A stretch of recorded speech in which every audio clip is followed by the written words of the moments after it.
बहुत शुक्रिया बिलाल खान, हमें अपडेट कर रहे थे। और अब आपको बताएं कि कराची में जिन्ना इंटरनेशनल एयरपोर्ट पर बैक वक्त 2 तैयारों की तकनीकी और मेडिकल ग्राउंड पर लैंडिंग हुई।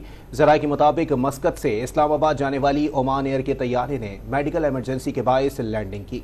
मुसाफिरों को तिब्बी इमदाद दी गई, ताहम वो जाबिर ना हो सका। तफसील जानते हैं ड्रोनिस के नुमाइंदे सैयद वसीम से। वसीम, अपडेट कीजिएगा।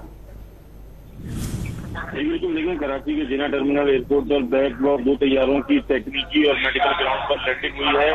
मकसद से इस्लामाबाद जाने वाली ओमान एयर के तैयारे में दौरान परवाज मेडिकल इमरजेंसी की सूरत हाल पैदा हुई। जहाज के कप्तान ने कराची कंट्रोल टावर से रब्ता करके मुसाफिर की तबीयत खराब होने के पेश नजर उतरने की इजाजत तलब की। परवाज की लैंडिंग के बाद मुसाफिर का तिब्बी इमदाद दी गई, जहाँ वो जाबर ना हो सका और इंतकाल कर गया। जहाँ होने वाले बशारत का ताल्लुक आजाद कश्मीर के इलाके बाग से है। तकनीकी बुनियादों पर दूसरी लैंडिंग पेगास एयरलाइन की जहाज की परवाज 131 ने कराची एयरपोर्ट से इस्तांबुल के लिए उड़ान भरी थी। उड़ान की थोड़ी देर के बाद परवाज में फनी खराबी हुई, जिसके सबब उसे टाल दिया गया। बहुत शुक्रिया आपका सैयद वसीम।